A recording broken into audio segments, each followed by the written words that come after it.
there are situations where no amount of praying, no amount of anything is going to change the situation. I feel your heart's always in it. You give me peace in the morning. You come through like a cool breeze on a summer day. And there's no need to worry. The odds say we win. You know that I love you. There's no one above you. I love you. Yeah.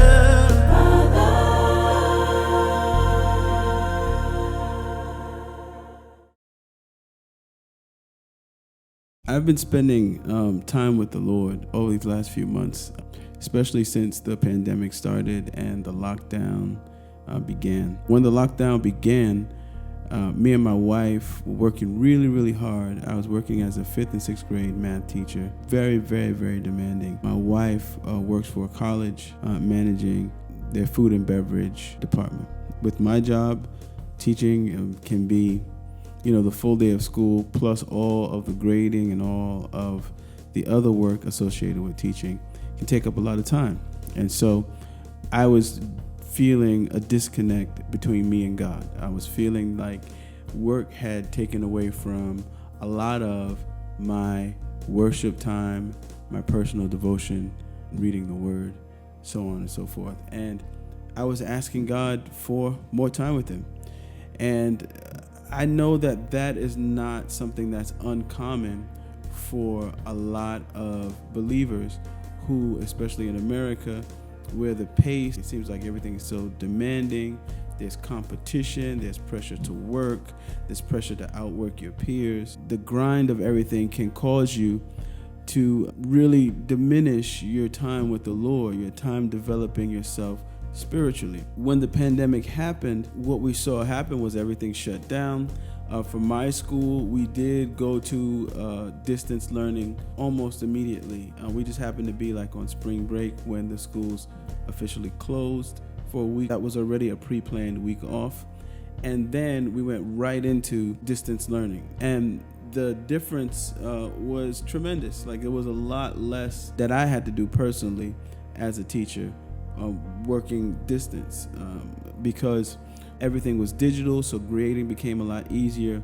I was teaching 4 different classes, 2 5th graders and 2 6th grade classes, and they had condensed those so that all the 5th graders would one Zoom call and all the 6th graders were in one Zoom call. So it had diminished the time that I was giving direct instruction. And all of that to say that this afforded me a lot more time to spend with the Lord. And me and my wife, we went on this journey where we were reading 40 chapters a day while I was working on doing my job online. And we were able to read the Bible in a month, in 30 days. That's right. If you read 40 chapters of the Bible in 30 days, you will complete the Bible. And so that's what we were able to do. And long story short, that made our whole, like our spiritual life was enhanced and impacted in such a positive way in that time period. And we were speaking to the Lord, and he was really speaking to us very clearly in that time period, a lot more clearly than he had been, or than we had been hearing him in the time when we were just like on the grind. During that time, I began to seek the Lord about the pandemic and everything that was happening. And it seemed very clear to me that God was saying that for the church, this is for the church, that the pandemic was serving as an opportunity for us to spend time with him, And it was exactly what I was personally asking for.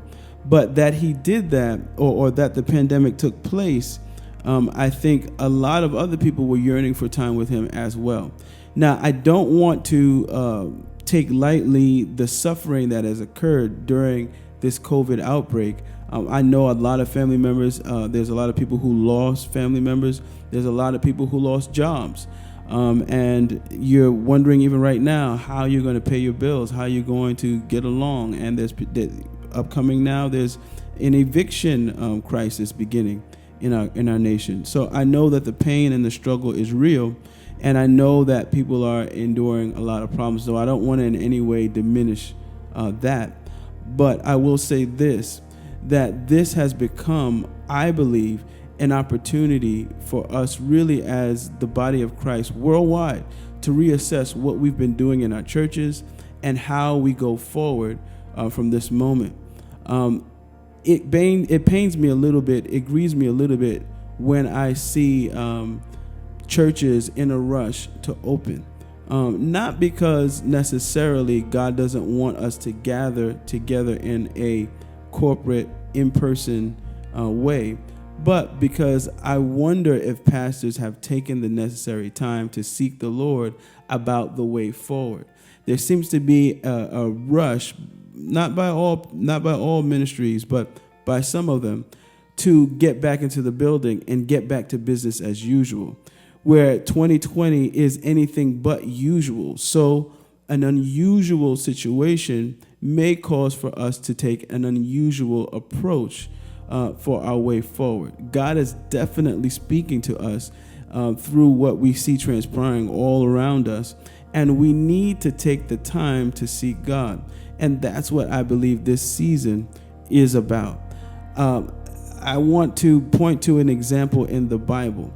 We have the example of the plagues in Egypt, where at the very end of Israel's stay in Egypt, God told them to put blood over the post, and there was going to be a plague that went through the land, and the firstborn was going to die. Now, anybody who disobeyed that, whether or not they were the chosen people, again, whether or not they were the chosen people, if they did not obey that command and stay inside, they would fall victim to this plague. All right. And so there are situations where no amount of praying, no amount of anything is going to change the situation. Unfortunately, we've lost some pastors who have been in a rush to get back into the building. But I believe that is an error. I believe that was an error. I believe that there are people who are in a rush to get people back into the building. And I'm not saying that every pastor that does it is going to drop dead. No. But what I am saying is if you do not take care to seek the Lord about the way forward, you might end up in a situation where you fall victim. And so what I see, this situation is similar to that situation in Egypt, where that last plague went through. And if they did not obey God, if they did not take care to seek God about direction or obey the direction he gave, they would fall victim to the plague. Another situation in the Bible that this reminds me of is in the book of Acts, when the church faced persecution. And they were centralized in Jerusalem, because we know the first Christians were predominantly Jews, right? They were the ones who Jesus came to and brought the gospel to first, and his disciples brought to first. And so there was a very central, the church was very central to Jerusalem. But then there was persecution, and that caused a scattering of the church. Now, God did not intervene and stop the persecution. In fact, the persecution turned out to be one of the best things that could have ever happened to the church in the first century, because it caused them to go to different countries and spread out all around the world and begin to spread the message of the gospel. Similarly, with the pandemic happening, it has forced a lot of churches to go online. And online has provided a way for ministries in different towns and cities to touch really the whole world, depending on how they execute their online platform. And so what we're seeing is God, through this pandemic, can really reach a lot of places that we were not even trying or attempting to reach before, when we were just kind of all in our local gatherings, our local assemblies. This is really an opportunity, since everybody is online right now, to meet people where they are and reach so many different parts of the world through online streaming and online ministry. And so I believe all these things are in play, and I think it's wonderful that we have the Bible as an example to show us that when adversity comes, there are some situations where even the body of Christ cannot avoid the effects of that crisis. While we know that God is faithful to protect us and to keep us, we don't want to miss a moment where it's something where all of us have to adjust, not just the world, but also the body of Christ. Sometimes there are situations where no matter how much you pray about it, God has decided to do something, and it's a kind of a situation where all things work together for the good of them who love God and are called according to his purpose. And so we want to be careful not to miss God and miss what he's doing in this season. Again, I said I prayed about this, and I've been talking to God a lot about this, and it is the conviction of my heart that God is doing something new, and he's using this pandemic really to get the church reformed worldwide and get us to really start to think differently about our gatherings and really seek him. And also, I believe that this time is so that we can hear his voice better and learn his voice. And it's really a time where we're separating, where we're seeing the separation of people who really want God and really want to seek him, and those who really just like the gathering and love the social gathering and the accolades that come along with pastoring and being in a general assembly. Okay, so we've had busy lives, and the pandemic has created a situation where, especially at the beginning of it, everybody kind of stopped, and it was telling what you did with that time. When you had the time, when you were excused from your job, or maybe they gave you paid leave, or whatever it was that caused you to have to be in your house, did you spend more time on Netflix, or did you spend more time in your word? Did you spend more time in prayer? Did you spend more time in worship? Right? What did you do with the time that you were given at the beginning of the lockdown?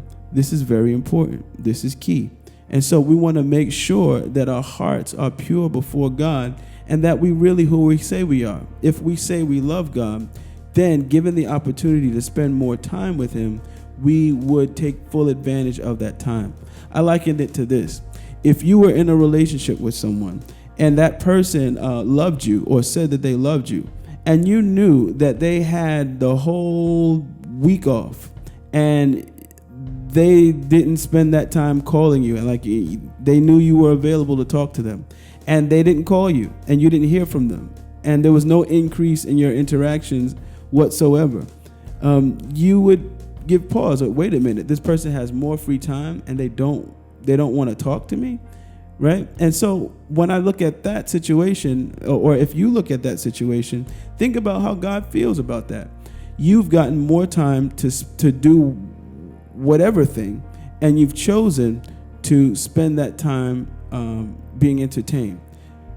Some of you, and many other of you took that as an opportunity to really seek the Lord. And if that's you, God bless you. Keep on going, my brother, my sister. And if you're the person who unfortunately used this time as a time to kind of go to sleep in a very, very critical and prophetic time that we're living in, then I implore you at this moment, seek the Lord. Really get away with him. Do what you have to do to spend time with him, because it's clear that we're living in a very, very, very critical time. This is a fork in the road. This is a transition. This is a time like none other, where things are changing, and we want to be in tune with God. We don't want to miss him. We don't want to be caught unawares. Anyway, God bless you guys. It was wonderful sharing this with you. Please do like and subscribe the video, and share if you felt like this was something that's helpful. And do comment in the comment section. I would love to hear from you. What do you think God is saying through this pandemic? What does it mean? And what is God trying to communicate to the body of Christ? Until next time, guys, God bless you.